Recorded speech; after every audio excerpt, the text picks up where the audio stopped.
ಇದು SS digital channel, Shri ಸುಮಂಗಲಿ digital channel. ನೀವು ನೋಡ್ತಾ ಇದ್ದೀರಿ ಸುದ್ದಿ ಸಮಯ, ಸ್ಥಳೀಯ ಸುದ್ದಿಗಳಿಗಾಗಿ. ಸುದ್ದಿ ಸಮಯದ ಪ್ರಾಯೋಜಕರು Mahalakshmi jewellers, gold hub, main road, Kalaburagi.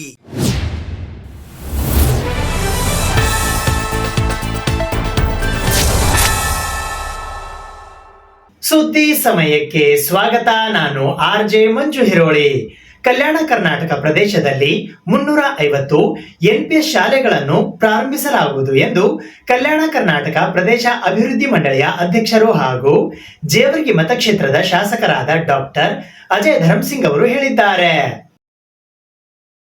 Kalyana Karnataka ಪ್ರದೇಶದಲ್ಲಿ ಶಿಕ್ಷಣ ಕ್ಷೇತ್ರ ಸುಧಾರಣೆ ಮತ್ತು ಹಳ್ಳಿ ಮಕ್ಕಳಿಗೆ ಗುಣಮಟ್ಟದ ಶಿಕ್ಷಣ ಒದಗಿಸುವ ನಿಟ್ಟಿನಲ್ಲಿ ಪ್ರದೇಶದಾದ್ಯಂತ ಪ್ರಸಕ್ತ 2025-26 ಮತ್ತು ಮುಂದಿನ 2026 ಮತ್ತು 27ನೇ ಸಾಲಿನಲ್ಲಿ ರಾಜ್ಯ ಸರ್ಕಾರದಿಂದ 150 ಮತ್ತು ಮಂಡಳಿಯಿಂದ 200 ಸೇರಿ ಒಟ್ಟು 350 ಕರ್ನಾಟಕ ಪಬ್ಲಿಕ್ ಶಾಲೆ ನಿರ್ಮಾಣವಾಗಲಿವೆ ಎಂದು KKRDBಯ ಅಧ್ಯಕ್ಷರಾದ ಡಾಕ್ಟರ್ ಅಜಯ್ ಸಿಂಗ್ ಹೇಳಿದ್ದಾರೆ.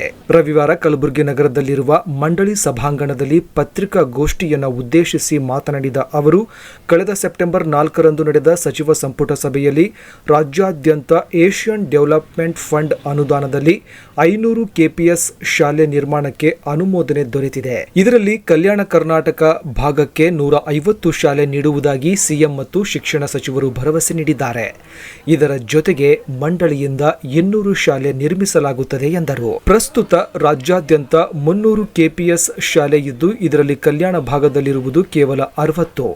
ಸಕಲ ಮೂಲ ಸೌಕರ್ಯ ಜೊತೆಗೆ ಖಾಸಗಿ ಶಾಲೆಗೂ ಮೀರಿ ಸೌಲಭ್ಯಗಳನ್ನೊಳಗೊಂಡ LKGಯಿಂದ PUCವರೆಗಿನ ಶಾಲೆ ಇದಾಗಲಿದ್ದು, ಖಾಸಗಿಯಂತೆ ಮಕ್ಕಳಿಗೆ ಕರೆದುಕೊಂಡು ಹೋಗಲು ಬಸ್ ಸೇವೆ ಸಹ ಇರಲಿದೆ. 3 ರಿಂದ 5 ಎಕರೆ ಪ್ರದೇಶದಲ್ಲಿ ಪ್ರತಿ 2 ಗ್ರಾಮ ಪಂಚಾಯಿತಿಗೆ ಅಂತರದಲ್ಲಿ ನಿರ್ಮಾಣವಾಗುವ ಪ್ರತಿ ಶಾಲೆಗೆ 3 ರಿಂದ 5 ಕೋಟಿ ರೂಪಾಯಿ ಖರ್ಚಾಗಲಿದೆ ಎಂದರು. ಇನ್ನು 2023-24 ಮತ್ತು 2024-25ನೇ ಆರ್ಥಿಕ ವರ್ಷವನ್ನು ಶೈಕ್ಷಣಿಕ ವರ್ಷವೆಂದು ಘೋಷಿಸಿ ಅಕ್ಷರ ಆವಿಷ್ಕಾರ ಕಾರ್ಯಕ್ರಮದಡಿ 25% ಅನುದಾನ ಮೀಸಲಿಡಲಾಗಿತ್ತು. ಇದನ್ನು ಮುಂದಿನ 3 ವರ್ಷಕ್ಕೆ ವಿಸ್ತರಣೆ ಮಾಡಲಾಗಿದೆ ಎಂದರು. SSLC ಫಲಿತಾಂಶ ಸುಧಾರಿಸಲು 8 ರಿಂದ 10ನೇ ತರಗತಿ ವಿದ್ಯಾರ್ಥಿಗಳಿಗೆ ಕಲಿಕಾಸರೆ ಪುಸ್ತಕ ಒದಗಿಸಲು ಮಂಡಳಿಯಿಂದ 7.5 ಕೋಟಿ ರೂಪಾಯಿ ಖರ್ಚು ಮಾಡಲಾಗುತ್ತಿದೆ. ಇನ್ನು ಪ್ರೊಫೆಸರ್ ಛಾಯಾ ದೇಗಾಂವ್ಕರ್ ಅಧ್ಯಕ್ಷತೆಯ ಶಿಕ್ಷಣ ತಜ್ಞರ ಸಮಿತಿಗೆ ಅಂತಿಮ ವರದಿ ಮುನ್ನ ಮಧ್ಯಂತರ ವರದಿ ನೀಡಲು ತಿಳಿಸಲಾಗಿದೆ. ವರದಿ ಆಧಾರದ ಮೇಲೆ ಇತರೆ ಕಾರ್ಯಕ್ರಮಗಳು ಸಹ ಪ್ರಸಕ್ತ ಸಾಲಿನಿಂದಲೇ ಹಮ್ಮಿಕೊಳ್ಳಲಾಗುವುದು ಎಂದು ಡಾಕ್ಟರ್ ಅಜಯ್ ಸಿಂಗ್ ತಿಳಿಸಿದ್ದಾರೆ. ಸೆಪ್ಟೆಂಬರ್ 16ಕ್ಕೆ ಸಿಎಂ ಆಗಮಿಸಲಿದ್ದಾರೆ. ಕಲ್ಯಾಣ ಕರ್ನಾಟಕ ಉತ್ಸವದಲ್ಲಿ ಭಾಗಿಯಾಗಲು ಮುಖ್ಯಮಂತ್ರಿ ಸಿದ್ದರಾಮಯ್ಯ ಅವರು ಸೆಪ್ಟೆಂಬರ್ 16ರ ಸಂಜೆ ವಿಶೇಷ ವಿಮಾನ ಮೂಲಕ ಕಲಬುರಗಿಗೆ ಆಗಮಿಸಲಿದ್ದಾರೆ. ಸೆಪ್ಟೆಂಬರ್ 17ರಂದು ಪ್ರತಿ ವರ್ಷದಂತೆ ಬೆಳಗ್ಗೆ ಇಲ್ಲಿನ ಸರ್ದಾರ್ ವಲ್ಲಭಭಾಯಿ ಪಟೇಲ್ ವೃತ್ತದಲ್ಲಿ ಸರ್ದಾರ್ ವಲ್ಲಭಭಾಯಿ ಪಟೇಲ್ ಅವರ ಪ್ರತಿಮೆಗೆ ಮಾಲಾರ್ಪಣೆ ಮಾಡಿ 9 ಗಂಟೆಗೆ ಪೊಲೀಸ್ ಪರೇಡ್ ಮೈದಾನದಲ್ಲಿ ರಾಷ್ಟ್ರ ಧ್ವಜಾರೋಹಣ ಮಾಡಿ ಸಾರ್ವಜನಿಕರನ್ನು ಉದ್ದೇಶಿಸಿ ಮಾತನಾಡುವರು. ಉತ್ಸವದ ಅಂಗವಾಗಿ ಸೆಪ್ಟೆಂಬರ್ 16ರಂದು ಬೆಳಗ್ಗೆ ವಾಕ್ಥಾನ್ ಮತ್ತು ಸಂಜೆ PDA ಕಾಲೇಜಿನಲ್ಲಿ ವಸ್ತು ಪ್ರದರ್ಶನ ಮಂಡಳಿಯಿಂದ ಆಯೋಜಿಸಿದೆ ಎಂದರು. KKRDB ಮಂಡಳಿಗೆ ಕಳೆದ 3 ಆರ್ಥಿಕ ಸಾಲಿನಲ್ಲಿ ರಾಜ್ಯ ಸರ್ಕಾರ 13,000 ಕೋಟಿ ರೂಪಾಯಿ ಅನುದಾನ ಘೋಷಿಸಿದೆ. ಇದರಲ್ಲಿ 8,000 ಕೋಟಿ ರೂಪಾಯಿಗಳ ಕ್ರಿಯಾ ಯೋಜನೆಗೆ ಒಪ್ಪಿಗೆ ಪಡೆಯಲಾಗಿದೆ. ಮಂಡಳಿ ಅನುದಾನ ಖರ್ಚು ಮಾಡುತ್ತಿಲ್ಲ ಎಂಬ ಅಪವಾದವಿತ್ತು. ತಾವು ಅಧಿಕಾರ ವಹಿಸಿದ ನಂತರ ಕಳೆದ 27 ತಿಂಗಳ ಅವಧಿಯಲ್ಲಿ ಬಿಡುಗಡೆಯಾದ 8,000 ಕೋಟಿ ರೂಪಾಯಿಗಳ ಪೈಕಿ 6,224 ಕೋಟಿ ರೂಪಾಯಿ ಅನುದಾನ ಖರ್ಚು ಮಾಡಲಾಗಿದೆ. ನುಡಿದಂತೆ ನಡೆಯುವ ಸರ್ಕಾರ ನಮ್ಮದಾಗಿದ್ದು, ಚುನಾವಣಾ ಪೂರ್ವ ನುಡಿದಂತೆ ಅಭಿವೃದ್ಧಿ ಕೆಲಸ ಕಾರ್ಯಗಳ ಜೊತೆಗೆ ಇದುವರೆಗೆ ಗ್ಯಾರಂಟಿ ಯೋಜನೆಗಳಿಗೆ 1.35 ಲಕ್ಷ ಕೋಟಿ ರೂಪಾಯಿ ವ್ಯಯ ಮಾಡಲಾಗಿದೆ ಎಂದರು. 16ನೇ ತಾರೀಕಿಗೆ ಬೆಳಗ್ಗೆ ಒಂದು ವಾಕಥಾನ್ ಕಾರ್ಯಕ್ರಮ ನಮ್ಮ ಕಾರ್ಪೊರೇಷನ್ ಮುಖಾಂತರ ಮತ್ತು ಕಲ್ಯಾಣ ಕರ್ನಾಟಕ ಪ್ರದೇಶ ಮಂಡಳಿ ಒಂದು ಸಹಭಾಗಿತ್ವದಲ್ಲಿ ಆಯೋಜಿಸಲಾಗಿದೆ.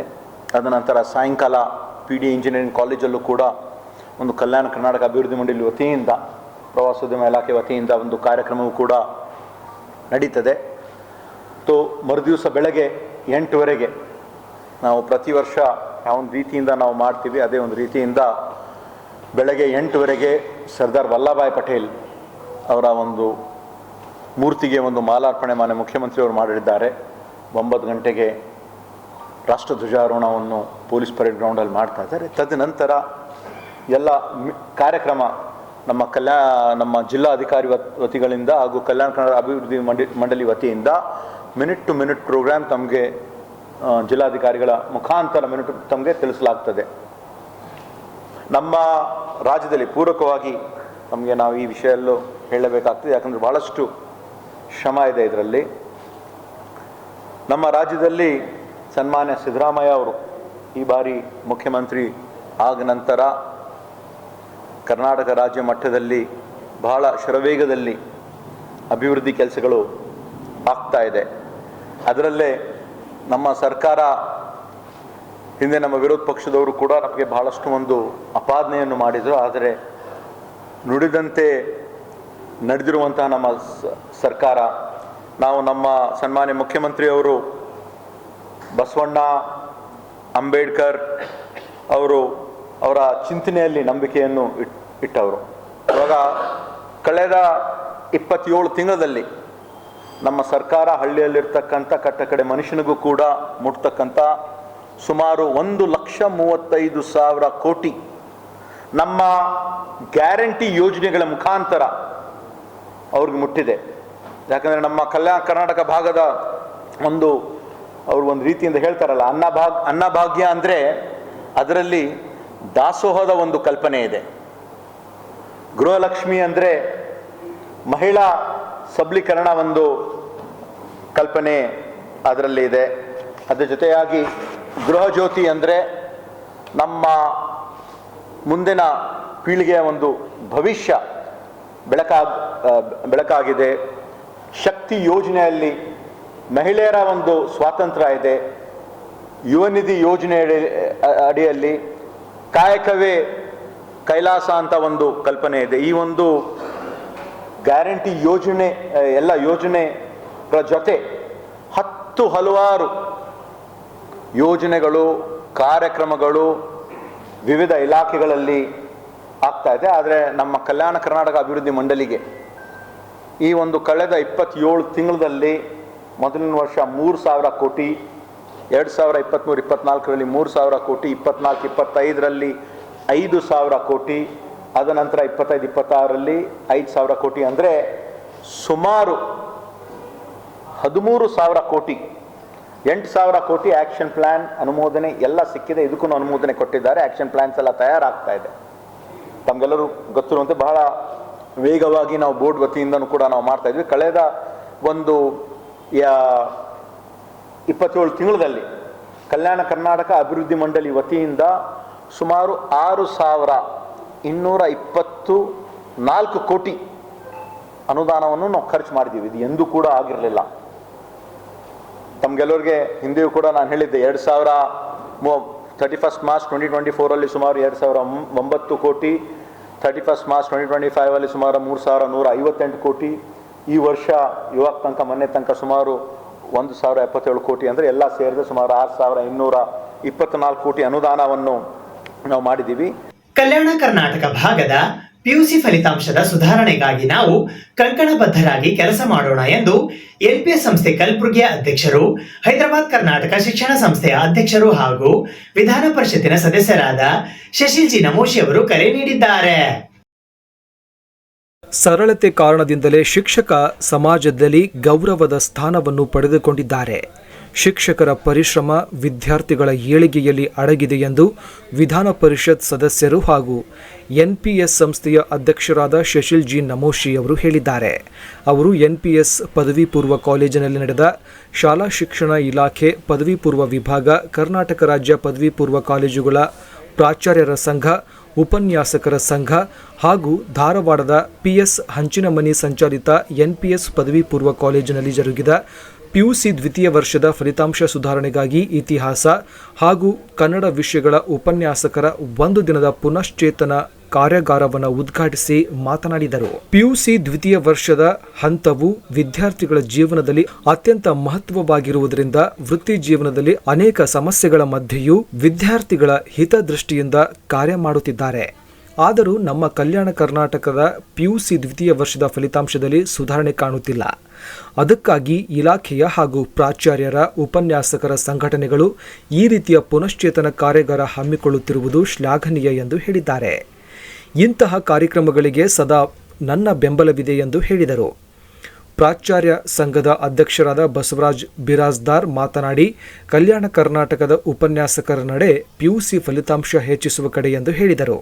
ಕಾರ್ಯಕ್ರಮದ ಅಧ್ಯಕ್ಷತೆಯನ್ನು ವಹಿಸಿದ್ದ ಶಾಲಾ ಶಿಕ್ಷಣ ಇಲಾಖೆ ಪದವಿ ಪೂರ್ವ ವಿಭಾಗದ ಉಪನಿರ್ದೇಶಕ ಸುರೇಶ್ ಅಕ್ಕಣ್ಣ ಅವರು ಮಾತನಾಡಿ, ಕಲಬುರಗಿ ಜಿಲ್ಲೆಯ ಈ ವರ್ಷದ ಫಲಿತಾಂಶ 31ನೇ ಸ್ಥಾನದಲ್ಲಿದ್ದು, ಅದನ್ನು ಈ ಬಾರಿ 13ನೇ ಸ್ಥಾನದ ಗುರಿಯನ್ನು ಹೊಂದಲಾಗಿದೆ ಎಂದು ಹೇಳಿದರು. ಉಪನ್ಯಾಸಕರು ವಿದ್ಯಾರ್ಥಿಗಳನ್ನು ತಮ್ಮ ಮಕ್ಕಳಂತೆ ಕಂಡು ಅವರ ಸರ್ವಾಂಗೀಣ ಅಭಿವೃದ್ಧಿಗೆ ಶ್ರಮಿಸಬೇಕು ಎಂದು ಹೇಳಿದರು. ಕಾರ್ಯಾಗಾರ ಸಂಪನ್ಮೂಲ ವ್ಯಕ್ತಿಗಳಾಗಿ ಆಗಮಿಸಿದ ವಿಜಯಪುರದ ಸರ್ಕಾರಿ ಬಾಲಕಿಯರ ಪದವಿ ಪೂರ್ವ ಕಾಲೇಜಿನ ಉಪನ್ಯಾಸಕರಾದ RC ಹಿರೇಮಠ್ ಹಾಗೂ ಧಾರವಾಡ ಜಿಲ್ಲೆಯ ಕುಂದಗೋಳ ತಾಲೂಕಿನ ಕುಬಿಹಾಳ SUSJ ಕಾಲೇಜಿನ ಉಪನ್ಯಾಸಕರಾದ ತೌಸೀಫ್ ಕಲ್ಮನಿಯವರನ್ನು ವಿಧಾನ ಪರಿಷತ್ ಸದಸ್ಯರು ಹಾಗೂ ಉಪನಿರ್ದೇಶಕರು ಸನ್ಮಾನಿಸಿದರು. ನೋಡಲ್ ಅಧಿಕಾರಿಗಳು ಹಿರಿಯ ಪ್ರಾಚಾರ್ಯರಾದ ಶ್ರೀ ಶೈಲಪ್ಪ ಬೋನಾಳ್, ಪದವಿ ಪೂರ್ವ ಶಿಕ್ಷಣ ಇಲಾಖೆಯ ರಾಷ್ಟ್ರೀಯ ಸೇವಾ ಯೋಜನೆಯ ವಿಭಾಗಾಧಿಕಾರಿ ಡಾಕ್ಟರ್ ಚಂದ್ರಶೇಖರ ದೊಡಮನಿ, ಇತಿಹಾಸ ವಿಷಯದ ಸಂಘಟನಾಧಿಕಾರಿಗಳಾದ IK ಪಾಟೀಲ್, ಕನ್ನಡ ವಿಷಯದ ಸಂಘಟನಾಧಿಕಾರಿಗಳಾದ ದೇವಿದಾಸ್ ಪವಾರ್, ಅಶೋಕ್ ನಂದಿ, ಅನುದಾನಿತ ಪದವಿ ಪೂರ್ವ ಕಾಲೇಜುಗಳ ಒಕ್ಕೂಟದ ರಾಜ್ಯ ಉಪಾಧ್ಯಕ್ಷ BS ಮಾಲಿ ಪಾಟೀಲ್, NPS ಕಾಲೇಜಿನ ಪ್ರಾಚಾರ್ಯರಾದ ಮಠಾತಿಲಾನಿ, ದೇವಸಿ ಆಡಳಿತಾಧಿಕಾರಿ ವಿಶ್ವನಾಥ್ ಗರುಡ ವೇದಿಕೆ ಮೇಲೆ ಉಪಸ್ಥಿತರಿದ್ದರು.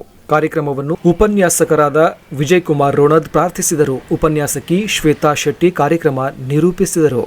ಸಂಗೀತಾ ಸಡ್ಕಿನ್ ವಂದಿಸಿದರು. ಉಪನ್ಯಾಸಕರು ಕಲಿಬೇಕಾಗಿದೆ. ಅದು ಕಲ್ತರೆ ಮಾತ್ರ we can really train the students in a much better. This is what is essential. ಆ ಪ್ರಕಾರ ತಾವು ನಾವೆಲ್ಲರೂ ಕಾರ್ಯಪ್ರವೃತ್ತಾಗಲ್ಲ.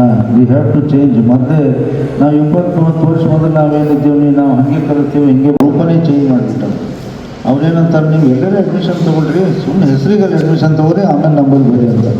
ಬರೀ ಲ್ಯಾಂಗ್ವೇಜ್ ಕಲಿದ್ರಿ, ನಾವು ನಿಮ್ಮ ನೀಟು, JEE, IIT, CET ಎಲ್ಲದರಲ್ಲಿ ನಾವು ಇದನ್ನು ಮಾಡ್ತೀವಿ ಅಂತ ಈಗೀಗ ಇತ್ತೀಚೆಗೆ ಭಾಳಷ್ಟು they are trying to attract the students. ಅದು ಒಂದು ಕಡೆ ಆದರೆ ಉಪನ್ಯಾಸಕರು ಕಲಿಬೇಕಾಗಿದೆ. ಅದು ಕಲ್ತರೆ ಮಾತ್ರ we can really train the students in a much better. This is what is essential. ಆ ಪ್ರಕಾರ ತಾವು ನಾವೆಲ್ಲರೂ ಕಾರ್ಯಪ್ರವೃತ್ತಾಗಲ್ಲ. We have to change. ಮತ್ತೆ ನಾವು 20-30 ವರ್ಷ ಮೊದಲು ನಾವೇನಿದ್ದೀವಿ, ನಾವು ಹಾಗೆ ಕಲಿತೀವಿ, ಹಿಂಗೆ. ಪ್ರಾಂಶುಪಾಲರ ಸಂಘ, ಉಪನ್ಯಾಸಕರ ಸಂಘ ಹಾಗೂ NPS ಪದವಿ ಪೂರ್ವ ಕಾಲೇಜು ಕಲಬುರಗಿಯ ಸಂಯುಕ್ತ ಆಶ್ರಯದಲ್ಲಿ ಪುನಶ್ಚೇತನ ಕಾರ್ಯಾಗಾರಕ್ಕೆ ಸರ್ ಅವರು ನಮ್ಮ ಜಿಲ್ಲಾ ಕನ್ನಡ ಸಾಹಿತ್ಯ ಪರಿಷತ್ತು ಕಲಬುರಗಿಯ ವತಿಯಿಂದ ಕಲಬುರಗಿ ನಗರದ ಕನ್ನಡ ಭವನದ ಸುವರ್ಣ ಸಭಾಭವನದಲ್ಲಿ ಸ್ವರ್ಣಸಿರಿ ಪ್ರಶಸ್ತಿ ಪ್ರದಾನ ಸಮಾರಂಭ ಹಮ್ಮಿಕೊಳ್ಳಲಾಗಿತ್ತು. ಜಿಲ್ಲಾ ಕನ್ನಡ ಸಾಹಿತ್ಯ ಪರಿಷತ್ತು ಕಲಬುರಗಿ ಕರ್ನಾಟಕ ರಾಜ್ಯ ಸರ್ಕಾರಿ ನೌಕರರ ಸಂಘದ ಅಧ್ಯಕ್ಷರಾದ ಶ್ರೀ CS ಷಡಾಕ್ಷರಿ ಹಾಗೂ ಕರ್ನಾಟಕ ಸರ್ಕಾರ ಸಚಿವಾಲಯ ಅಧಿಕಾರಿಗಳು ಮತ್ತು ನೌಕರರ ಸಂಘದ ಅಧ್ಯಕ್ಷರಾದ ಶ್ರೀ ರಮೇಶ್ ಸಂಗಾರ್ ಅವರಿಗೆ ಸ್ವರ್ಣಸಿರಿ ಪ್ರಶಸ್ತಿ ಪ್ರದಾನ ಸಮಾರಂಭವನ್ನು ದಿನಾಂಕ 14 ಸೆಪ್ಟೆಂಬರ್ 2025ರಂದು ಬೆಳಿಗ್ಗೆ ಕಲಬುರಗಿಯ ಕನ್ನಡ ಭವನದಲ್ಲಿ ಹಮ್ಮಿಕೊಳ್ಳಲಾಗಿತ್ತು. ಪ್ರಶಸ್ತಿಯನ್ನು ಹಿರಿಯ ಸಾಹಿತಿಗಳು ಹಾಗೂ ಕನಕಶ್ರೀ ಪ್ರಶಸ್ತಿ ಪುರಸ್ಕೃತರಾದ ಡಾಕ್ಟರ್ ಸ್ವಾಮಿರಾವ್ ಕುಲಕರ್ಣಿ ಮಾಡಿದರು. ಈ ಕಾರ್ಯಕ್ರಮದ ಅಧ್ಯಕ್ಷತೆಯನ್ನು ಕಲಬುರಗಿ ಜಿಲ್ಲಾ ಕನ್ನಡ ಸಾಹಿತ್ಯ ಪರಿಷತ್ತಿನ ಅಧ್ಯಕ್ಷರಾದ ವಿಜಯಕುಮಾರ್ ಪಾಟೀಲ್ ತೇಗಲ್ತಿಪ್ಪಿ ವಹಿಸಿದರು.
ಇತ್ತೋ ಇಲ್ಲ ನಮಗಂತೂ ಗೊತ್ತಿರಲಿಲ್ಲ. ಬಹುಶಃ ಅದು ಇದೆ ಅನ್ನೋದನ್ನ ತೋರಿಸಿಕೊಟ್ಟಿರ್ತಕ್ಕಂಥವ್ರು ಯಾರು ಅಂತ ಕೇಳಿದ್ರೆ ಅದು CS ಷಡಕ್ಷರಿ ಸರ್ ಅಂತಕ್ಕಂಥ ಮಾತು ಕೂಡ ಬಹಳ ಅಭಿಮಾನ ಇದೆ ಹೇಳಕ್ಕೆ ಇಚ್ಛೆ ಪಡ್ತಾನೆ. ಅಂತ ಒಂದು ಅದ್ಭುತವಾಗಿರ್ತಕ್ಕಂಥ ಕ್ರಿಯಾಶೀಲವಾಗಿರ್ತಕ್ಕಂಥ ವ್ಯಕ್ತಿತ್ವವನ್ನ ತಮ್ಮದಾಗಿಸಿಕೊಂಡಿರ್ತಕ್ಕಂಥ ಷಡಕ್ಷರಿ ಸರ್ ಅವರು ಕಾಲಿಗೆ ಚಕ್ರವನ್ನ ಕಟ್ಟಿಕೊಂಡು ಇಡೀ ರಾಜ್ಯಾದ್ಯಂತ ಸರ್ಕಾರಿ ನೌಕರರ ಧ್ವನಿಯಾಗಿ ಸರ್ಕಾರಿ ನೌಕರರ ಸಮಸ್ಯೆಗಳನ್ನ ಪರಿಹಾರವನ್ನ ಕಂಡುಕೊಳ್ಳುವ ನಿಟ್ಟಿನೊಳಗೆ ಪ್ರತಿಯೊಬ್ಬರ ಹೃದಯವನ್ನ ಗೆದ್ದಿರ್ತಕ್ಕಂಥ ಈ ಕರ್ನಾಟಕದ ಏಕೈಕ ಸರ್ಕಾರಿ ನೌಕರರ ಕನ್ನಡಿಗ ಅಂತಂದ್ರೆ ಅದು ಷಡಕ್ಷರಿ ಸರ್ ಅಂತಕ್ಕಂಥ ಮಾತು ಕೂಡ ಈ ಸಂದರ್ಭ ಹೇಳಕ್ಕೆ ಬಹಳ ಅಭಿಮಾನ ಅನಿಸ್ತದೆ ಬಂಧುಗಳೇ. ಆ ಕಾರಣಕ್ಕಾಗಿ ಇವತ್ತು ವಿಶೇಷವಾಗಿ ಕಲಬುರಗಿ ಜಿಲ್ಲಾ ಕನ್ನಡ ಸಾಹಿತ್ಯ ಪರಿಷತ್ತಿನ ವತಿಯಿಂದ ಇದೇ ಮೊದಲ ಬಾರಿಗೆ ಒಂದು ಸ್ವರ್ಣಸಿರಿ ಪ್ರಶಸ್ತಿಗೆ ಭಾಜನರಾಗಿರ್ತಕ್ಕಂಥ ಷಡಕ್ಷರಿ ಸರ್ ಅವರು ಮತ್ತು ಕರ್ನಾಟಕ ಸರ್ಕಾರ ಸಚಿವಾಲಯ ನೌಕರರು ಮತ್ತು ನೌಕರ ಸಂಘದ ಅಧ್ಯಕ್ಷರಾಗಿರ್ತಕ್ಕಂಥ ಒಬ್ಬ ನಮ್ಮ ನೆಲದ ಒಬ್ಬ ಧೀಮಂತ ವ್ಯಕ್ತಿತ್ವ ಅಂತಂದ್ರೆ ಅದನ್ನು ರಮೇಶ್ ಬಹಳ ಅಭಿಮಾನ ಅನಿಸ್ತಿದೆ. ಬಹುಶಃ ನಮ್ಮ ಕಲಬುರಗಿ ಜಿಲ್ಲೆಯ ಒಬ್ಬ ಹೆಮ್ಮೆಯ ಕನ್ನಡಿಗ ಇವತ್ತು ರಾಜ್ಯದ ರಾಜಧಾನಿ ಒಳಗಿದ್ದಾರ. ನಿಮ್ಗೆ ನಾವು ಕೋಟಿ ಕೋಟಿ ಅಭಿನಂದನೆಗಳನ್ನ ಅರ್ಪಿಸಬೇಕಾಗ್ತದೆ. ರಾಜ್ಯ ನೌಕರರ ಸಂಘದ ಮೂಲಕವಾಗಿ ಈ ರಾಜ್ಯವನ್ನು ಮುನ್ನಡೆಸತಕ್ಕಂಥ ಸರ್ಕಾರದ ಯೋಜನೆ ಆಲೋಚನೆಗಳನ್ನ ಸಮಾಜಕ್ಕೆ ಮುಟ್ಟಿಸ್ತಕ್ಕಂಥ ಕಾರ್ಯದಲ್ಲಿ ನಿರತರಾಗಿರುವಂತಹ ಉದ್ಯೋಗಿಗಳ ಬಂಧುಗಳ ಒಂದು ಸಂಘಟನೆಯ ಮೂಲಕವಾಗಿ ಅವರು ರಾಜ್ಯಕ್ಕೆ ಕೀರ್ತಿಯನ್ನು ತರುವಂತಹ ಕೆಲಸವನ್ನು ಮಾಡ್ತಾ ಇರುವರು ಶ್ರೀ ರಮೇಶ್ ಸಂಘ ಅವರು ಇಲ್ಲಿ ಕಲಬುರಗಿಯಲ್ಲಿ ಅವರು ಅಧಿಕಾರದಲ್ಲಿ ಇದ್ದರು. ಅನೇಕ ಅವರ ಸಭೆಗಳಿಗೆ ನಾನು ಹಾಜರಾಗಿದ್ದೇನೆ. ಅವರ ವ್ಯಕ್ತಿತ್ವ ಮನೋಭಾವ ನಮ್ಮ ಅಧ್ಯಕ್ಷ ಶ್ರೀ ಜಗತ್ತಿಪ್ಪರು ಹೇಳಿದ ಹಾಗೆ ರೋಚಕ ಮತ್ತು ರೋಮಾಂಚಕ. ಸರ್, ನಮ್ಮ ಭಾಗದ ಯುವಕರಿಗೆ ಒಂದು ನಿಮ್ಮ ಸ್ಫೂರ್ತಿಯ ಸಲಹೆ ಅಂತ ನಾವು ಛಲ, ಒಳ್ಳೆಯದನ್ನು ಬಿಟ್ಟು ಬೇರೆ ಏನನ್ನು ಮಾಡುವುದಿಲ್ಲ ಅನ್ನುವಂತಹ ಒಂದು ಛಲ ಏನಿದೆಯಲ್ಲ, ಆ ಛಲದ ಮೂಲಕವಾಗಿ ಅವರು ಎತ್ತರದ ಮಟ್ಟಕ್ಕೆ ಬೆಳೆದಿದ್ದಾರೆ. ಅವರು ನಮ್ಮವರು ಎನ್ನುವಂಥ ಅಭಿಮಾನ ವೇದಿಕೆ ಮೇಲೆ ಎಲ್ಲ ಗಣ್ಯರಿದ್ದಾರೆ. ದಯವಿಟ್ಟು ಸಮಯದ ಅಭಾವದಿಂದ ಅವರೆಲ್ಲರಿಗೂ ನಾನು ನಿಮ್ಮ ಸೇವೆಗೆ ನಮಸ್ಕಾರ ಸಲ್ಲಿಸ್ತಾ ಎರಡು ಮಾತುಗಳ ಮೂಲಕವಾಗಿ ನನ್ನ ಭಾವನೆಗಳನ್ನು ಹಂಚಿಕೊಳ್ತೇನೆ. ಒಂದು ನಾಡಿನ ಸಮಾಜದ ಜೀವ ನಾಡಿ ಅಂತಂದ್ರೆ ಸರ್ಕಾರಿ ಉದ್ಯೋಗಿಗಳು, ಬೇರು, ನಮ್ಮ ಬದುಕಿನ ಬೇರು ನೀವು. ನಮಗೆ ಈ ಪ್ರಶಸ್ತಿಗೆ ನಾವು ಭಾಜನಿದ್ದೀವೋ ಇಲ್ವೋ ಅಂತಕ್ಕಂಥದ್ದು ನನಗೆ ಸಂಶಯ. ಯಾಕಂದ್ರೆ ಕನ್ನಡ ಸಾಹಿತ್ಯ ಪರಿಷತ್ತಿಗೆ ಮತ್ತೆ ನಮ್ಮ ಸರ್ಕಾರಿ ನೌಕರರಿಗೆ ಅವಿನಾಭಾವ ಸಂಬಂಧ ಇದೆ ಅಂತಕ್ಕಂಥದ್ದು ಇದರಲ್ಲಿ ಎರಡು ಮಾತಿಲ್ಲ. ನಾವು ಎಲ್ಲ ಅದಕ್ಕೆ ಸಾಕ್ಷಿಯಾಗಿದ್ದೀವಿ. ಹಲವಾರು ಸಾಹಿತ್ಯ ಪರಿಷತ್ ಕಾರ್ಯಕ್ರಮಗಳಲ್ಲಿ, ವಿಶ್ವ ಕನ್ನಡ ಸಾಹಿತ್ಯ ಸಮ್ಮೇಳನಗಳಲ್ಲಿ ಸರ್ಕಾರಿ ನೌಕರರಿಲ್ಲದೆ ಕಾರ್ಯಕ್ರಮ ನಡೆಯಲ್ಲ, ಸಾಹಿತ್ಯ ಪರಿಷತ್ತವರಿಂದ ಕಾರ್ಯಕ್ರಮ ನಡೆಯಲ್ಲ. ಒಬ್ಬರಿಗೊಬ್ಬರು ಯಾವ ತರ ಸಂಬಂಧ ಇದೆ ಅಂದ್ರೆ, ಇಲ್ಲೇ ಕಲಬುರಗಿಯಲ್ಲಿ ಕೆಲವು ವರ್ಷಗಳ ಹಿಂದೆ ವಿಶ್ವ ಕನ್ನಡ ಸಾಹಿತ್ಯ ಸಮ್ಮೇಳನ ಬಹಳ ಅದ್ದೂರಿಯಾಗಿತ್ತು, ಐತಿಹಾಸಿಕ ಆಗಿತ್ತು. ಬಹುಶಃ 8 ಲಕ್ಷದಕ್ಕಿಂತ ಜಾಸ್ತಿ ಅಲ್ಲಿ ಕನ್ನಡ ಪ್ರೇಮಿಗಳು ಬಂದು ಹೋಗಿರ್ತಕ್ಕಂಥ ಅದು ಒಂದು ದಾಖಲೆ ಸೃಷ್ಟಿ. ಸರ್ಕಾರಿ ನೌಕರ ಸಂಘದ ಎಲ್ಲ ಸದಸ್ಯರು ಒಂದಿನದ ಸಂಬಳವನ್ನು ಕೊಟ್ಟು ಅದನ್ನ ಇನ್ನಷ್ಟು ಮೆರುಗು ತರುವಂತ ಎಲ್ಲಾ ಕೆಲಸ ಕಾರ್ಯಗಳನ್ನು ಮಾಡಿದ್ದು. ಅದಷ್ಟೇ ಅಲ್ಲದೆ ತಮ್ಮ ಶ್ರಮದಾನವನ್ನ ನಿರಂತರ 2-3 ತಿಂಗಳ ಕಾಲ ಶ್ರಮಿಸಿ, ಯಾರು ಒತ್ತಡಕ್ಕಲ್ಲ, ಇನ್ನೇನಲ್ಲ, ಸ್ವಾಭಿಮಾನದಿಂದ ನಾವು ಕನ್ನಡಿಗರು ಅಂತಕ್ಕಂಥದ್ದು, ಕನ್ನಡ ಮೇಲೆ ಇರ್ತಕ್ಕಂಥ ಪ್ರೀತಿಯ ಬಗ್ಗೆ, ಅದು ನಮ್ಮ ಕನ್ನಡವನ್ನ ಕಟ್ಟಿ ಬೆಳೆಸ್ತಕ್ಕಂಥ ಜವಾಬ್ದಾರಿ ನಮ್ದು ಇದೆ ಅಂತಕ್ಕಂಥದ್ದು ಒಂದು ನಿಯತ್ತಿನಲ್ಲಿ ಸರ್ಕಾರಿ ನೌಕರೆಲ್ಲ ಒಗ್ಗೂಡಿ ಅಷ್ಟು ದೊಡ್ಡ ಕಾರ್ಯಕ್ರಮವನ್ನ, ಐತಿಹಾಸಿಕ ಕಾರ್ಯಕ್ರಮವನ್ನ ನಾವೆಲ್ಲ ಮಾಡಿ ತೋರಿಸ್ತು. ನಾವೆಲ್ಲ ಸಾಕ್ಷಿಯಾಗಿದ್ದೇವೆ. ಕೇವಲ ಕಲಬುರಗಿ ಅಷ್ಟಲ್ಲ, ಎಲ್ಲೇ ವಿಶ್ವ ಕನ್ನಡ ಸಾಹಿತ್ಯ ಸಮ್ಮೇಳನ ಆದಾಗ ಅಲ್ಲಿನ ಸರ್ಕಾರಿ ನೌಕರು ಒಂದು ದಿನದ ಸಂಬಳವನ್ನ ಕೊಡ್ತಕ್ಕಂಥದ್ದು ಮತ್ತೆ ಆ ಕಾರ್ಯಕ್ರಮದಲ್ಲಿ ತೊಡಗಿಸ್ಕೊಂಡು ಜವಾಬ್ದಾರಿಗಳನ್ನು ತಗೊಳ್ತಕ್ಕಂಥದ್ದು ಸುಮಾರು ವರ್ಷಗಳಿಂದ ನಡೀತಾ ಬಂದಿದೆ. ಅಧ್ಯಕ್ಷರಿಗೆ ಗೊತ್ತಿದೆ, ಇಂದಿನ ಅಧ್ಯಕ್ಷರಿಗೆ ನಮ್ಮ ಸಾಹಿತಿಗಳಂತ ಕುಲಗಡೆ ಸರಿಗೂ ಗೊತ್ತಿದೆ. ಯಾಕೆ ಸರ್ಕಾರಿ ನೌಕರು, ಯಾಕೆ ಬೇರೆ ಸಮುದಾಯದ ವಲಯದಲ್ಲಿ ಇರ್ತಕ್ಕಂಥ ಬರೋದಿಲ್ಲ? ಯಾಕೆ ಕನ್ನಡ ಪ್ರೇಮ ಮೆರುವಂತವ್ರು ಎಲ್ಲರೂ ಕನ್ನಡ ಪ್ರೇಮ ಸಂಘಟನೆಯನ್ನು ಮಾಡ್ಕೊಂಡವರು ಯಾಕೆ ಅವರು ಕಾಂಟ್ರಿಬ್ಯೂಷನ್ಗೆ ಮುಂದಾಗಲ್ಲ? ಅಥವಾ ಯಾಕೆ ಬೇರೆ ಸಮುದಾಯಗಳಿಗೆ ನಾವು ಆಸ್ಪದ ಕೊಡ್ಲಿಲ್ವೋ ಅಥವಾ ಬರೋದಿಲ್ವೋ ಅಥವಾ ಆಸಕ್ತಿ ಇಲ್ವೋ ಅಂತಕ್ಕಂಥ. ಬಟ್ ಸರ್ಕಾರಿ ನೌಕರು ಎಲ್ಲ ಮಾಡ್ತಾರೆ, ಬಟ್ ಮುಂಚಿನಲ್ಲಿ ಎಲ್ಲೂ ಕಾಣಿಸೋದಿಲ್ಲ. ಯಾವ್ದಾದ್ರು ಕನ್ನಡ ನೆಲ ಜಲ ನಾಡು ನುಡಿ ಬಗ್ಗೆ ಹೋರಾಟ ಬಂದ್ರೆ ಎಲ್ಲರಿಗಿನ ಮೊದಲು ಈ ಹಿಂದಿನ ಇತಿಹಾಸ ನೀವು ನೋಡೋದಾದ್ರೆ ರಾಜ್ಯ ಸರ್ಕಾರ ನೌಕರ ಸಂಘಟನೆ ಇರ್ತಕ್ಕಂಥ ಎಲ್ಲಾ ಅಧ್ಯಕ್ಷರಾಗಿರ್ಬೋದು, ಈ ಇವತ್ತಿನ ಷಡಾಕ್ಷರ ಇಟ್ಕೊಂಡು ಟೌನ್ ಅಲ್ಲಿ ಫಸ್ಟ್ ಪ್ರತಿಭಟನೆಗೆ ಇರ್ತಕ್ಕಂಥವ್ರು ಸರ್ಕಾರಿ ನೌಕರು. ಯಾವುದೇ ನಮ್ಮ ನಾಡ ನುಡಿ ನೆಲ ಜಲದ ಬಗ್ಗೆ ಇರ್ತಕ್ಕಂಥ ಹೋರಾಟಗಳಲ್ಲಿ ಬಾರಿ ಇಲ್ಲಿಗೆ ನಾನು 3ನೇ ಬಾರಿಗೆ ಈ ಒಂದು ಸಂಘದ ಕಚೇರಿಗೆ ಬರ್ತಾ ಇರೋದು. ನಾನು ಕನ್ನಡ ಸಾಹಿತ್ಯ ಪರಿಷತ್ ಬೆಂಗಳೂರಿಗೆ 2 ಸಲ ಹೋಗಿದ್ದೇನೆ. ಇಲ್ಲಿಗೆ ಬಂದಿರೋದು ಇದು 3ನೇ ಬಾರಿ ಇರೋದು ಕೂಡ ಬಹಳ ವಿಶೇಷ. ನಾನು ಕೂಡ ರಾಜ್ಯ ಕನ್ನಡ ಸಾಹಿತ್ಯ ಪರಿಷತ್ತಿನ ಎಕ್ಸ್ ಅಫಿಷಿಯಲ್ ಮೆಂಬರ್ ಆಗಿ ಕೂಡ ನಮ್ಮ ಮಹೇಶ್ ಜೋಶಿ ಅವ್ರ ಜೊತೆ ಕೂಡ ಕೆಲಸ ಮಾಡ್ತಾ ಇದ್ದೇನೆ. ತುಂಬಾ ಸಂತೋಷ. ಇವತ್ತು ನಮ್ಮ ಸಾಹಿತಿಗಳು ಸ್ವಾಮಿರಾವ್ ಕುಲಕರ್ಣಿ ಅವರು ಕೂಡ ಇಲ್ಲಿ ಬಂದಿದ್ದಾರೆ. ಅದಕ್ಕೊಂದು ಪುಸ್ತಕವನ್ನ ಕೊಟ್ಟರು. ಹಾಗೆ ಹೇಳ್ತಾ ಇದ್ದಾರೆ, ತುಂಬಾ ಹೇಳಲಿಕ್ಕೆ ಹೋಗಿದ್ರೆ 1-2-3 ನೋಟ್ ಮಾಡ್ಕೊಂಡೆ. ಅವರ ನುಡಿಜೇನು ಪುಸ್ತಕದಲ್ಲಿ ಸುಳ್ಳನ್ನು ಸತ್ಯವಾಗಿಸುವ, ಸತ್ಯವನ್ನು ಸುಳ್ಳಾಗಿಸುವ ಕಲೆ ಕೆಲವರಿಗೆ ಮಾತ್ರ ಕರಗತ ಅಂತ ಬರೆದಿದ್ದಾರೆ. ತುಂಬಾ ಚೆನ್ನಾಗಾಯ್ತು. ನಾನು ಅದನ್ನ ಹೈಲೈಟ್ ಮಾಡಿ ಇಟ್ಕೊಂಡೆ. ನೆಕ್ಸ್ಟ್, ನನ್ನ ಹಿಂದೆ ಬಹಳ ಜನರ ಬಲವಿದೆ ಎಂದು ಮುಂದೆ ಸಾಗಿದ್ದೆ. ನನ್ನ ಹಿಂದೆ ಬಹಳ ಜನರ ಬಲವಿದೆ ಎಂದು ನಾನು ಮುಂದೆ ಸಾಗಿದ್ದೆ. ಹಿಂತಿರುಗಿ ನೋಡಿದಾಗ ಕೇವಲ ನನ್ನ ನೆರಳೊಂದೇ ನಾನು ಕಂಡೆ ಅಂತ ಅನ್ನುವಂತ ಮಾತನ್ನ ಕೂಡ ಹೇಳಿದ್ದಾರೆ. ಹಾಗೆ ಇಂದು ಬೇಡವಾದದ್ದನ್ನ ಗಳಿಸಿ ಬೇಕಾದದ್ದನ್ನ ಕಳೆದುಕೊಂಡಿದ್ದೇವೆ ಎನ್ನುವಂಥದ್ದು ಕೂಡ ಬಂದಿದೆ. ನಟನೆ ಜೀವನದ ಒಂದು ಭಾಗವಾಗಿರಬೇಕೇ ಹೊರತು ಜೀವನವೇ ನಟನೆಯಾಗಬಾರದು ಅಂತ ಹೇಳಿದ್ದಾರೆ. ಹಾಗಾಗಿ ಕುಲಕರ್ಣಿ ಸರ್ ತುಂಬಾ ಚೆನ್ನಾಗಿ 2,500 ನುಡಿಗಳನ್ನ ಇದರಲ್ಲಿ ಬರೆದಿದ್ದಾರೆ. ತುಂಬಾ ಇವತ್ತಿನ ದಿನಕ್ಕೆ ವಾಸ್ತವವಾಗಿರುವಂತಹ ಸಂಗತಿಗಳು. ನಾನು ಮಾನ್ಯರಿಗೆ ಕೂಡ ಧನ್ಯವಾದವನ್ನ ಸಲ್ಲಿಸಲಿಕ್ಕೆ ಬಯಸ್ತೇನೆ. ಈ ಸಮಾರಂಭದಲ್ಲಿ ಕಲಬುರಗಿ ಜಿಲ್ಲಾ ಸರ್ಕಾರಿ ನೌಕರರ ಸಂಘ ಕಲಬುರಗಿಯ ಅಧ್ಯಕ್ಷರಾದ ಬಸವರಾಜ್ ಬಳುಂಡಗಿ, ರಾಜ್ಯ ಪರಿಷತ್ ಸದಸ್ಯರಾದ ಧರ್ಮರಾಜ್ ಜವಳಿ ಗೌರವ ಉಪಸ್ಥಿತಿ ವಹಿಸಿದ್ದರು. ಈ ಕಾರ್ಯಕ್ರಮದಲ್ಲಿ Shivaraj S Andagi, Dharmanna H Dhanni, Sharan Raj Chapparabandi, Syed Nazeeruddin Muttawalli, Rajendra Madabul, Jayashree Jamadar, JS Vinod Kumar, Shivanand Pujari, Ravindra Kumar Bantnalli, Sidling G Bali ಸೇರಿದಂತೆ ಅನೇಕರು ಉಪಸ್ಥಿತರಿದ್ದರು. ಸುದ್ದಿ ಇನ್ನು ಇವೆ, ಸದ್ಯಕ್ಕೆ ಬ್ರೇಕ್. ಇದು SS ಡಿಜಿಟಲ್ ಚಾನಲ್, ಶ್ರೀ ಸುಮಂಗಲಿ ಡಿಜಿಟಲ್ ಚಾನಲ್. ನೀವು ನೋಡ್ತಾ ಇದ್ದೀರಿ ಸುದ್ದಿ ಸಮಯ, ಸ್ಥಳೀಯ ಸುದ್ದಿಗಳಿಗಾಗಿ. ಸುದ್ದಿ ಸಮಯದ ಪ್ರಾಯೋಜಕರು Mahalakshmi jewellers, gold hub, main road, Kalaburagi.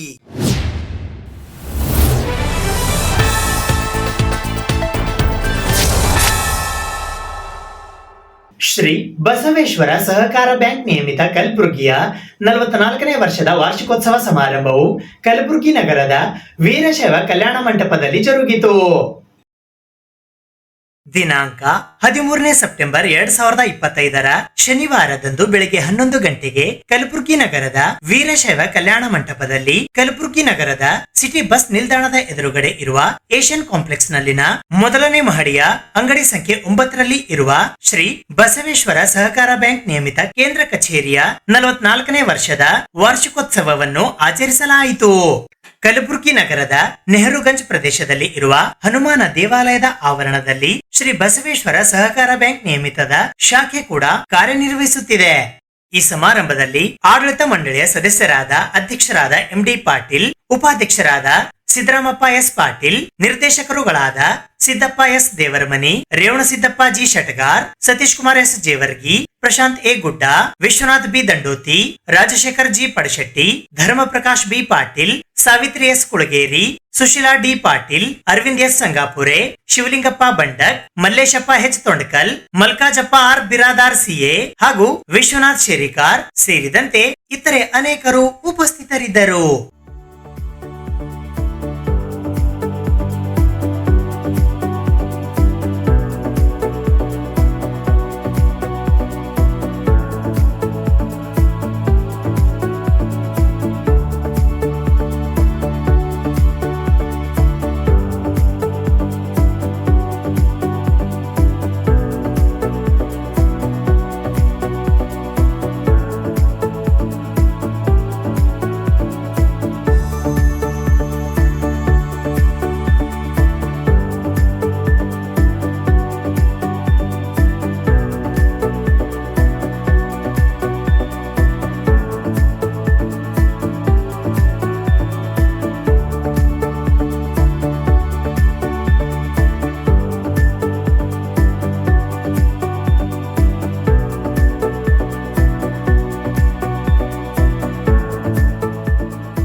ನಾನು ಬಸವೇಶ್ವರ ಬ್ಯಾಂಕಿನ ಅಧ್ಯಕ್ಷನಾಗಿ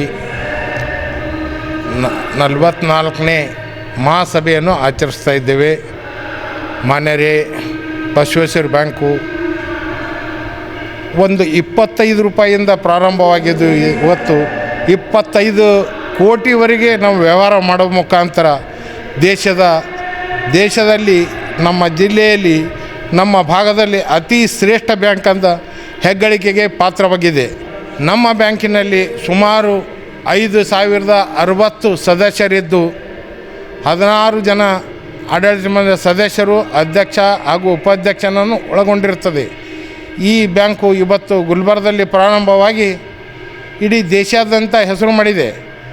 ಈಗ 17 ಕೋಟಿ ರೂಪಾಯಿ ನಮ್ಮಲ್ಲಿ FD ಇದೆ.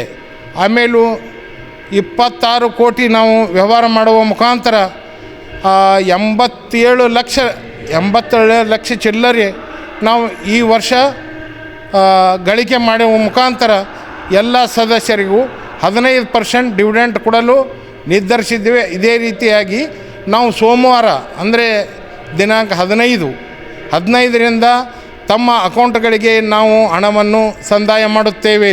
ಗುಲ್ಬರ್ಗದ ಒಂದು ಭಾಳ ದೊಡ್ಡ ಬಸವೇಶ್ವರ ಕೋಆಪರೇಟಿವ್ ಬ್ಯಾಂಕ್ ನಿಯಮಿತಿ ಕಲಬುರಗಿ ಇದು 44ನೇ ಒಂದು ಮಹಾಸಭೆಗೆ ಆಗಮನಿಸಿದಂಥ ಅಧ್ಯಕ್ಷರು, ಉಪಾಧ್ಯಕ್ಷರು, ಎಲ್ಲ ನಿರ್ದೇಶಕರಿಗೂ ಒಂದು ಸ್ವಾಗತ ಕೋರುತ್ತಾ ಹಾಗೂ ನಮ್ಮ ಬ್ಯಾಂಕಿನ ಸದಸ್ಯರಿಗೂ ಕೂಡ ಸ್ವಾಗತವನ್ನು ಕೋರುತ್ತಾ 44ನೇ ವರ್ಷದ ಒಂದು ಮಹಾಸಭೆಗೆ ಭಾಳಷ್ಟು ನಮ್ಮ ಅಧ್ಯಕ್ಷರು, ಉಪಾಧ್ಯಕ್ಷರು, ಎಲ್ಲ ಆಡಳಿತ ಮಂಡಳಿಯವರು ಕೂಡ ಈ ಬ್ಯಾಂಕಿಗೆ ಉನ್ನತ ಸ್ಥಾನಕ್ಕೆ ಒಯ್ಯಲಿಕ್ಕೆ ಭಾಳಷ್ಟು ಶ್ರಮಪಟ್ಟವನ್ನು ದಿನನಿತ್ಯವೂ ಕೂಡ ಅಧ್ಯಕ್ಷರು 3-4 ತಾಸು ಒಂದು ಈ ಬ್ಯಾಂಕಿನಲ್ಲಿ ಕುಂತು ಈ ಡಿವಿಡೆಂಡ್ ಬಗ್ಗೆದಾಗೂ 15% ಏನು ಕೊಡಲಿಕ್ಕೆ ಕಾರಣಭೂತರು ಭಾಳಷ್ಟು ಶ್ರಮಪಟ್ಟು ಒಂದು ಕೆಲಸ ಮಾಡಿದ್ದಾರೆ. ಅದೇ ರೀತಿ ಗ್ರಾಹಕರು ಕೂಡ ಇನ್ನೂ ನಮ್ಮ ಬ್ಯಾಂಕಿಗೆ ಎಲ್ಲ ರೀತಿಯಂಥ ಒಂದು ನಮ್ಮ ಗುಲ್ಬರ್ಗದಲ್ಲಿ ಲೋನ್ ಕೊಡುತ್ತಿದ್ದೇವೆ. ಹೌಸಿಂಗ್ ಲೋನ್ ಇದೆ, ನಮ್ಮಲ್ಲಿ ಗೋಲ್ಡ್ ಲೋನ್ ಇದೆ, ಸ್ಯಾಲ್ರಿ ಲೋನ್ ಇದೆ, ಮಾರ್ಟ್ಗೇಜ್ ಲೋನ್ ಇದೆ. ಇದೇ ರೀತಿ ಎಲ್ಲ ನಮ್ಮ ಬ್ಯಾಂಕಿನ ಸದಸ್ಯರು ಕೂಡ ಇನ್ನೂ ನಮ್ಮ ಬ್ಯಾಂಕಿಗೆ ಬಂದು ವ್ಯವಹಾರವನ್ನು ಮಾಡಿ ಇನ್ನು ಬ್ಯಾಂಕಿಗೆ ಉನ್ನತ ಸ್ಥಾನಕ್ಕೆ ಒಯ್ಯಲಿಕ್ಕೆ ತಾವು ಕಾರಣಭೂತರಾಗಬೇಕಂತೇಳಿ ನನ್ನ ಬ್ಯಾಂಕಿನ ಎಲ್ಲ ಅಧ್ಯಕ್ಷರು, ಉಪಾಧ್ಯಕ್ಷರ ಪರವಾಗಿ ತಮ್ಮ ಎಲ್ಲ ಸದಸ್ಯರಿಗೂ ಕೂಡ ಕೇಳಿಕೊಳ್ಳುತ್ತಿದ್ದೇವೆ. ಅದೇ ರೀತಿ ಗುಲ್ಬರ್ಗದಲ್ಲಿ ಒಂದು ನಂಬರ್ 1 ಬ್ಯಾಂಕ್ ಆಗಬೇಕಾಯ್ತಾದರೂ ತಮ್ಮನೂ ಸಹಕಾರ ಒಂದು ಇದ್ದಾಗೆ ಒಂದು ಬ್ಯಾಂಕ್ ಉನ್ನತ ಸ್ಥಾನಕ್ಕೆ ಹೋಗ್ಲಿಕ್ಕೆ ಸಾಧ್ಯ ಅದ. ಇನ್ನು MD ಪಾಟೀಲ್ ಅವರು ಎಲ್ಲ ನಮ್ಮ ಜೊತೆಗೆ ಉಪಾಧ್ಯಕ್ಷರು ಜೊತೆಗೆ ತೊಗೊಂಡು ಈ ಬ್ಯಾಂಕಿಗೆ ಭಾಳಷ್ಟು ಸಹಕಾರದಿಂದ ಕೆಲಸವನ್ನು ಮಾಡುತ್ತಿದ್ದಾರೆ. ಇನ್ನು ಮುಂದೆ ಈ ಬ್ಯಾಂಕು ಭಾಳಷ್ಟು ಉನ್ನತ ಸ್ಥಾನಕ್ಕೆ ಹೋಗಲಿ ಅಂತೇಳಿ ಎಲ್ಲ ಸದಸ್ಯರ ಪರವಾಗಿ ತಮಗೆ ಒಂದು ಧನ್ಯವಾದಗಳನ್ನು ಹೇಳ್ತಾ ಇದ್ದೇನೆ.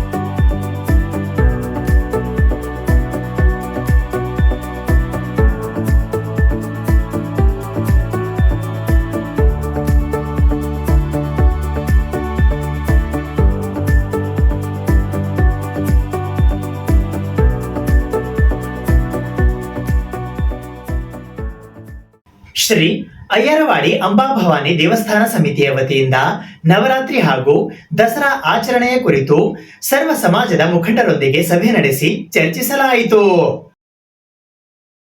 ಕಲಬುರಗಿ ನಗರದ ಅಯ್ಯರ್ವಾಡಿ ಅಂಬಾಭವಾನಿ ದೇವಸ್ಥಾನದ ಸಮಿತಿ ವತಿಯಿಂದ 2025ನೇ ಸಾಲಿನ ನವರಾತ್ರಿ ಹಾಗೂ ದಸರಾ ಮಹೋತ್ಸವದ ಆಚರಣೆಯನ್ನು ಯಾವ ರೀತಿಯಲ್ಲಿ ಮಾಡಬೇಕು ಎಂಬ ಕುರಿತು ತೀರ್ಮಾನವನ್ನು ಕೈಗೊಳ್ಳಲಾಯಿತು. ಈ ಸಭೆಯು ಅಯ್ಯರ್ವಾಡಿ ಮರಾಠ ಸಮಾಜ ಅಧ್ಯಕ್ಷರಾದ ಶ್ರೀ ಪ್ರತಾಪ್ ರಾವ್ ಕಾಕಡೆ ಅವರ ನೇತೃತ್ವದಲ್ಲಿ ನಡೆಸಲಾಯಿತು.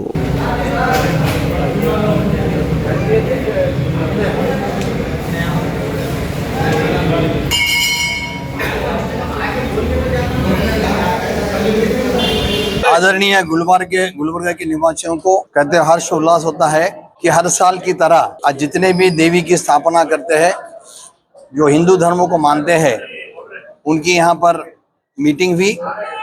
इस मीटिंग की अध्यक्षता काकड़े साहब ने की।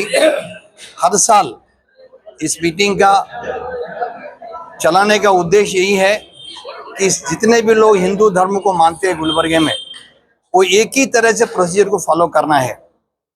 और ये नहीं होना चाहिए कि कोई किसी दिन बिठाया कोई उसको नहीं होने के लिए काकड़े से हम मीटिंग बुलाते हैं। हम धन्यवाद करते हैं मराठा समाज का कि वो हर साल इस तरह मीटिंग बुला के एक सूचित तरीके से कार्यक्रम करने को बोलते हैं। हमारा ये भी कहना है जितने भी गुलबर्गे के निवासी हैं, इस दसरा महोत्सव पर हम सब लोग मिलकर सुख और शांति से मनाएं। गुलबर्गा एक यूनिक प्रदेश है जहाँ पे एक तरफ शरण बसवेश्वर महाराज है, दूसरी तरफ खाजा बंदनवा गेसुदराज है। ये सभ्यता गुलबर्गे की है। यहाँ गंगा निवास जो गंगा जमुना की जो पद्धति यहाँ पर चलती है, हम चाहते हैं जितने भी गुलबर्गे निवासी है इस दसरा महोत्सव आप सब लोग आइए, सुख और शांति से मनाएं। धन्यवाद। ನಮಸ್ಕಾರ. ಐರೋಡಿ ವತಿಯಿಂದ ನಾನು ಮಾತಾಡ್ತೀನಿ. ಪ್ರತಾಪ ಕಾಕಡೆ, ಮರಾಠ ಸಮಾಜ ಅಧ್ಯಕ್ಷ. ದೇವಿ ಮಂದಿರ ವತಿಯಿಂದ ನಾನು ಮಾತಾಡೋದ ಕಾರಣ ಅಂದ್ರೆ ನಮ್ಮ ಗುಲ್ಬರ್ಗ ಸಮಸ್ತ ಜನರಿಗೆ ಒಂದು ತಿಳಿಸೋದೇನಂದ್ರ ಈ ಮೀಡಿಯಾ ಮುಖಾಂತರ ದಸರಾ ಹಬ್ಬ ಯಾವ ತರ ಮಾಡಬೇಕು, ಯಾವಾಗ ಮಾಡಬೇಕು, ಅಮಾಸಿ ಯಾವಾಗ ಮಾಡಬೇಕು, ಘಟಸ್ಥಾಪನಾ ಯಾವಾಗ ಮಾಡಬೇಕು, ಹಬ್ಬ ಮತ್ತ ಖಂಡೆ ಪೂಜಾ ಯಾವಾಗ ಮಾಡಬೇಕಂತ ನಾ ತಿಳಿಸ್ತಾ ಇದ್ದೀನಿ. ಎಲ್ಲರೂ ಹಿಂದೂ ಧರ್ಮದವರು ಒಕ್ಕಟ್ಟಾಗಿ ಹಬ್ಬ ಒಂದ್ ಟೈಮ್ ಮಾಡಿದ್ರೆ, ಒಂದ್ ದಿನ ಮಾಡಿದ್ರೆ ಒಳ್ಳೆ ಅನಿಸ್ತಂತ ನಮಗ.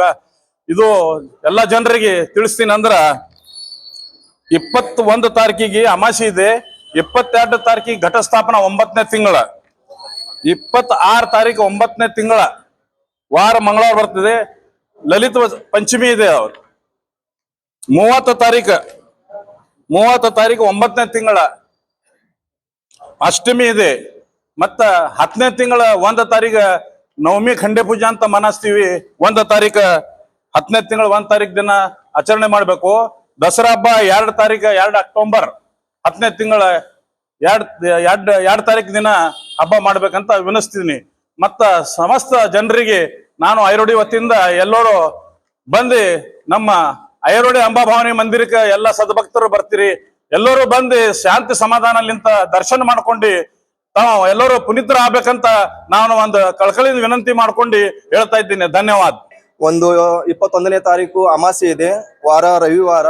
ಮತ್ತು ಅದೇ ತರ 22ನೇ ತಾರೀಕು ಏನಿದೆ ದೇವಿಯ ಒಂದು ಘಟ ಸ್ಥಾಪನಾ ಇದೆ. ಮತ್ತು ಅದೇ ತರ 26ನೇ ತಾರೀಕ ಲಲಿತ ಪಂಚಮಿ ಹಮ್ಮಿಕೊಂಡಿದ್ದೇವೆ. ಮತ್ತು 30ನೇ ತಾರೀಕು ಏನಿದೆ ದುರ್ಗಾಷ್ಟಮಿ. ಮತ್ತು 1ನೇ ತಾರೀಕು ಖಂಡೆ ಪೂಜಾ ಮಹಾನವಮಿ. ಮತ್ತು ಅದೇ ತರ 2ನೇ ತಾರೀಕು ವಿಜಯದಶಮಿಯನ್ನು ಹಮ್ಮಿಕೊಂಡಿದ್ದೇವೆ. ಇದೇ ಪ್ರಕಾರ ತಾವು ಎಲ್ಲರೂ ಕೂಡ ಮಾಡ್ಬೇಕಂತ ಹೇಳಿ ವಿನಂತಿಗೊಳಿಸುತ್ತ, ಮತ್ತು ಅದೇ ತರ 7ನೇ ತಾರೀಕು ಏನಿದೆ ದೇವಿಯ ಒಂದು ಹುಣ್ಣಿಮೆ ಇದೆ. ಅದೇ ತರ ತಾವು ಎಲ್ಲರೂ ಮಾಡ್ಬೇಕಂತ ವಿನಂತಿಗೊಳ್ಳಿ. ಅದನ್ನು 2 ಮಾತನ್ನು ಮುಗಿಸ್ತೀನಿ. ಪ್ರತಿ ವರ್ಷದಂತ ಈ ವರ್ಷವೂ ಅಯ್ಯರವಾಡಿ ಅಂಬಾಭವಾನಿ ದೇವಸ್ಥಾನ ಟ್ರಸ್ಟದ ವತಿಯಿಂದ ದಸರಾ ಉತ್ಸವದ ಬಗ್ಗೆ ಒಂದು ಸಭೆಯನ್ನು ಕರೆಯಲಾಗಿತ್ತು. ಈ ಸಭೆಯಲ್ಲಿ ಬಹಳ ಪ್ರಮುಖವಾದಂಥ ವಿಷಯಗಳ ಬಗ್ಗೆ ಚರ್ಚಿಸಲಾಯಿತು. ಸಮಸ್ತ ಹಿಂದೂ ಸಮಾಜಗಳು ಇಲ್ಲಿದ್ದಂಥ ಸಂಜೀವ್ ನಗರ್ ಆಗಲಿ, ಆರ್ಯನಗರ್ ಆಗಲಿ, ಬೌಸಾರ್ ಸಮಾಜ ಆಗಲಿ, ಸೋಮೋರ್ ಶಸ್ತ್ರ ಕ್ಷತ್ರಿಯ ಸಮಾಜ ಆಗಲಿ, ರಾಜಪೂತ್ ಸಮಾಜ ಆಗಲಿ, ಮಾರ್ವಾಡಿ ಸಮಾಜ ಆಗಲಿ, ಸಕೋನ್ಸಾಳಿ ಸಮಾಜ ಆಗಲಿ, ಬಹಳಷ್ಟು ಸಮಾಜದ ಎಲ್ಲ ಪ್ರಮುಖವಾದಂಥ ಹಿರಿಯರು ಇಲ್ಲಿ ಸಭೆಯಲ್ಲಿ ಸೇರಿದರು. ಇವೆಲ್ಲ ಸಭೆಯಲ್ಲಿ ಎಲ್ಲ ಹಿರಿಯರು ಒಮ್ಮತದಿಂದ ದಸರಾ ಘಟಸ್ಥಾಪನೆ ಯಾವಾಗ ಮಾಡಬೇಕು ಅಂತಂದರೆ 22ನೇ ತಾರೀಕಿಗೆ ಘಟಸ್ಥಾಪನೆಯನ್ನು ಮಾಡಬೇಕು. ಮತ್ತು ಅದೇ ರೀತಿ ವಿಜಯದಶಮಿ 2ನೇ ತಾರೀಕಿಗೆ ವಿಜೃಂಭಣೆಯಿಂದ ನಾವೆಲ್ಲರೂ ಕಲಬುರಗಿ ನಗರದ ಎಲ್ಲ ಸಮಾಜ ಬಾಂಧವರು 2ನೇ ತಾರೀಕಿಗೆ ವಿಜಯದಶಮಿಯನ್ನು ಆಚರಣೆ ನಾವು ಮಾಡೋಣ ಅಂತೇಳಿ ಈ ಸಭೆಯಲ್ಲಿ ಚರ್ಚಿಸಲಾಯಿತು. ಪಲ್ಲಕ್ಕಿ ತರೋರು ಸಮಯಕ್ಕನುಸಾರವಾಗಿ ರಾಜು ಕಾಕಡೆ ಅವರು ಏನಪ್ಪ ಅಂತಂದರೆ ಅಧ್ಯಕ್ಷರಿದ್ದಾರೆ. ಅವ್ರು ಏನಂದ್ರು ಎಲ್ಲ ಸಮಯಕ್ಕೆ ಸಲುವಾಗಿ ಬರ್ರಿ, ಶಾಂತತೆಯಿಂದ ನಮ್ಮ ಈ ಕಾರ್ಯಕ್ರಮವನ್ನು ನಾವು ಮಾಡೋಣ ಅಂತ ಹೇಳಿದ್ರು. ಅದಕ್ಕಾಗಿ ನಾವೆಲ್ಲರೂ ಸಭೆಯಲ್ಲಿ ಒಮ್ಮತದಿಂದ ಶಾಂತತೆಯಿಂದ ನಾವು ಈ ದಸರಾ ಕಾರ್ಯಕ್ರಮವನ್ನು ಮಾಡೋಣ ಅಂತ ಹೇಳಿ ನಾನು ಎಲ್ಲರಿಗೂ ವಿನಂತಿಸುತ್ತೇನೆ.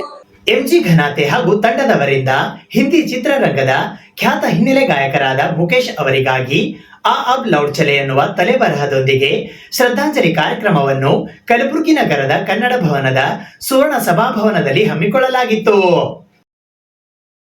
ದಿನಾಂಕ 13ನೇ ಸೆಪ್ಟೆಂಬರ್ 2025 ಶನಿವಾರದಂದು ಸಂಜೆ 7 ಗಂಟೆಗೆ ಕಲಬುರಗಿ ನಗರದ ಸರ್ದಾರ್ ವಲ್ಲಭಭಾಯ್ ಪಟೇಲ್ ವೃತ್ತದ ಹತ್ತಿರವಿರುವ ಕನ್ನಡ ಭವನದ ಸುವರ್ಣ ಸಭಾಭವನದಲ್ಲಿ ಎಂಜಿ ಘನಾತೆ ಮತ್ತು ತಂಡದವರ ವತಿಯಿಂದ ಹಿಂದಿ ಚಿತ್ರರಂಗದ ಖ್ಯಾತ ಹಿನ್ನೆಲೆ ಗಾಯಕರಾದ ಮುಖೇಶ್ ಚಂದ್ರ ಮಾಥೂರ್ ಅಂದರೆ ಮುಖೇಶ್ ಅವರಿಗಾಗಿ ಆಬ್ ಲೌಡ್ ಚಲೆ ಎನ್ನುವ ತಲೆಬರಹದೊಂದಿಗೆ ಶ್ರದ್ಧಾಂಜಲಿ ಕಾರ್ಯಕ್ರಮವನ್ನ ಹಮ್ಮಿಕೊಳ್ಳಲಾಗಿತ್ತು.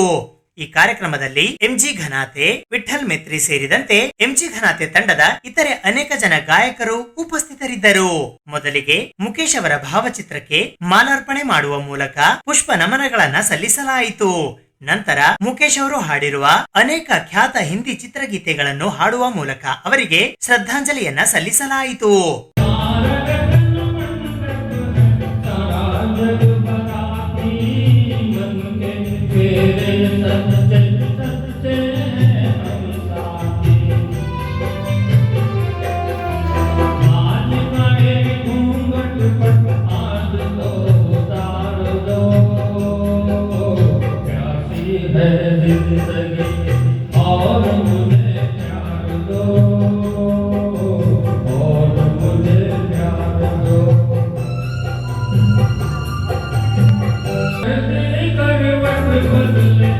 प्यार मोहब्बत एक ऐसा चीज है, ऐसी चीज है जो हर एक इंसान के जीवन में बहुत जरूरी होती है।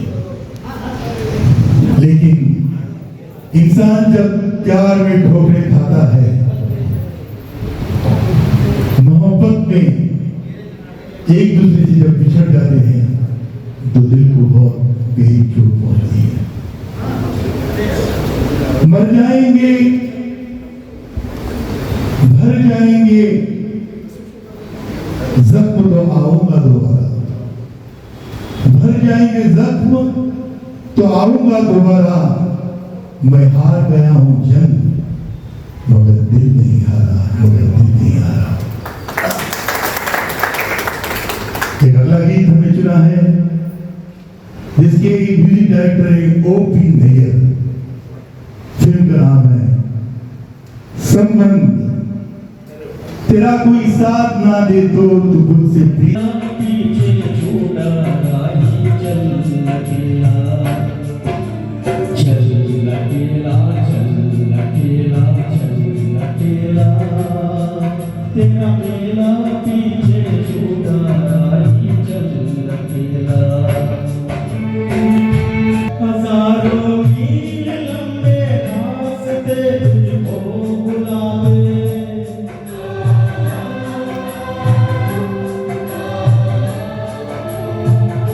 यहाँ टुकड़े सहने के वास्ते तुझको बुलावे।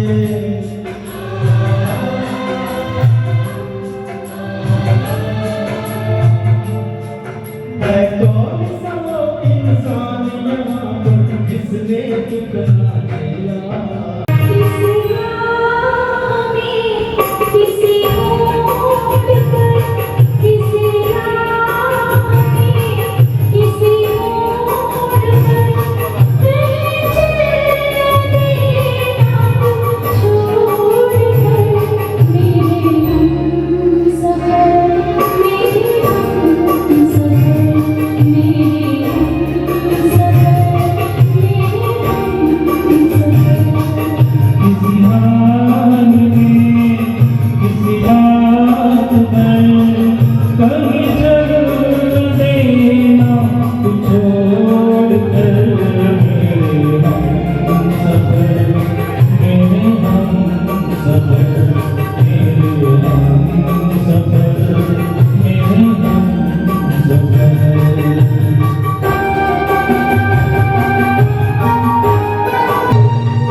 ಇದು ಇವತ್ತಿನ ಸುದ್ದಿ ಸಮಯ. ಸ್ಥಳೀಯ ಸುದ್ದಿಗಳಿಗಾಗಿ ನೋಡ್ತಾ ಇರಿ ಸುದ್ದಿ ಸಮಯ.